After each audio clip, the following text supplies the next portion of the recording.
Welcome, YouTubers, sports fans across the nation. This your boy Turtle with the Uneducated Network, and this is my show. So, you think you know sports? Let me hear your answers. Think you better than pros. Think you don't know. Think you don't know. So you think you know. So you think you know. So you think you know. So you think you know sports. So you think you know. So you think you know sports. So you think you know. Okay.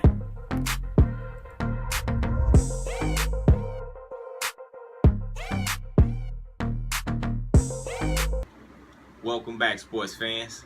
This your boy Turtle with the Uneducated Network, and this my show. So you think you know sports? And today we're gonna take a trip to the NFC West. We already took a trip on 4 other episodes. This is episode number 5, and we're gonna jump right into it. The NFC West, for the most part, has been ruled by the Seattle Seahawks over the last couple of years. The defense is always top 10. They were top 10 in the league again this year in all categories. Top 3, they were number 3 in the league in scoring, defensive scoring. So they're always top 10 in the league as far as defense in all categories, as I said. They were 10-5-1, so they let a game get away from them in a tie. They were 7-1 at home, took care of home field. The 12 man coming to it, and they took care of home field. So that's always big time. If you can win at home, all you got to do is split the road, and you're on your way to the playoffs. With a favorable record at that. Russell Wilson put up 4,200 yards passing, 21 touchdowns and 11 picks. So he's still doing his thing. He had, I think he had over 200 yards, over 100 yards rushing for sure. Jimmy Graham showed up this year and actually gave them a little bit for their money. Jimmy Graham showed up this year and gave them something for their money. Jimmy Graham had 66 receptions for 923 yards and 6 touchdowns. So although he only caught the ball 66 times, he was productive with those catches by putting up almost 1,000 yards on it, which takes some guys 100 catches in order to get that. So, that's exactly 66 for 906 touchdowns. Maybe you can give him maybe 2 more touchdowns, but that's a Jimmy Graham number, though. That's how he was balling when he was with us. Top 10 defense, like I said, top 10 defense every year. So it's not really much to say about that. We're gonna jump right into it. They had the draft. They drafted they didn't draft into the 2nd round. They drafted Malik McDowell, a defensive tackle, and they also drafted a center to replace the one they sent the Saints. They replaced him with Ethan Pocic, the center from LSU. Shout out to LSU. You already know. And so they got a couple good pieces. It looks as if they went more defensive wise. They trying to put the defense back together. They know how to build, keep them cheap, and move the players out. It's called Moneyball. We jump right into it. We got the Arizona Cardinals next. The Arizona Cardinals were 7-8-1. So they also had a tie game. They also resulted in a tie game as well. That's crazy, but they also had a tie game. They had all of them had tie games in this division. But yeah, the Cardinals were 7-8-1. Carson Palmer had 4,200 yards passing, 26 touchdowns and 14 picks. So Carson was doing his thing. Carson, he's always one of them dudes that's on the cup. Right there, he could be good. Then some freak accident hurt him, and then he out of it for good. But he one of those players that's up and down, man. He a good quarterback. He always been, even when he was with the Bengals. Then you had David Johnson with them. David Johnson had put up 1,200 yards rushing. He had over 600 yards receiving, and he had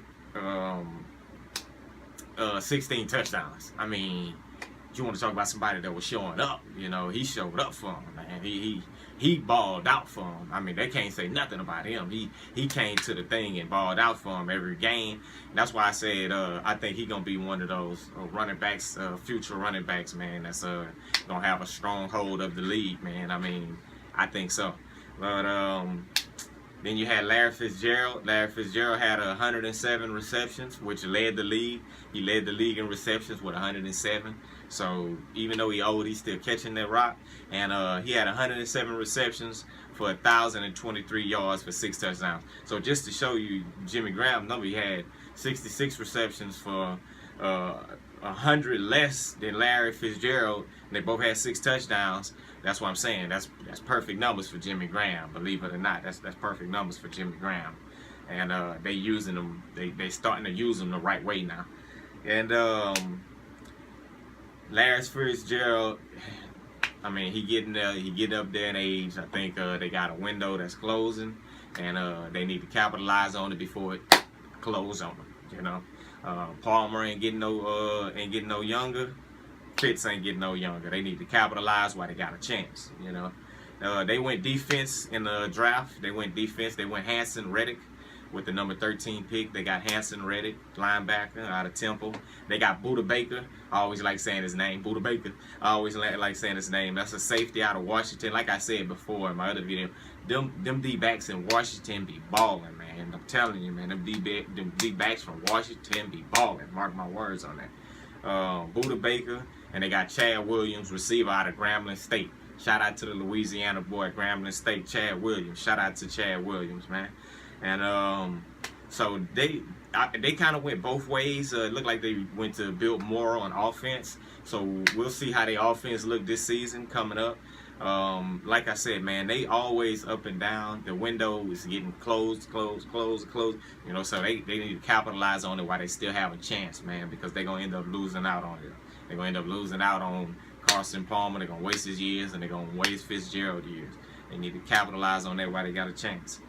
And then you got the Los Angeles Rams were 4-12. The Los Angeles Rams, not St. Louis no more. That's crazy. I don't know why they did that, but Los Angeles Rams, they were 4-12. Ty Gurley was probably only their bright spot. He had 885 yards. I think Jared Goff, he didn't play too much. He had like 1,000 yards or something like that on 100 and something passes. So that's not too much for him. But they in a rebuilding phase right now. They got Gerald Everett, tight end out of Alabama.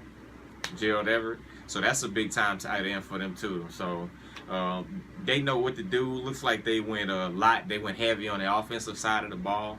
So they definitely know what to do as far as building their offense up with their quarterback that they just got. So I'm okay with that. Then you got the 49ers, 2-4. They went total rebuild mode. There's nothing else need to be said about that. They drafted Solomon Thomas with the number 3 pick overall, and then they stole Reuben Foster from the Saints with the 31st pick. Man, boy, we almost had him, man. But there's not much need to be said about them. I think the 49ers is in a total rebuild state right now. Until they get a quarterback of the future, they're going to be in that. You know, it's nothing else they can do, to be honest with you. You know, but that's it. Episode 6 coming to you next. Going to be the AFC West. When you take you to the AFC West. And then we'll see who we're going to close it out with. Which one we're going to close it out with. Is it going to be America's team, or is it going to be Brady and the company? Just stay tuned to find out. Stay tuned to find out. It's your boy Turtle. Holla at me.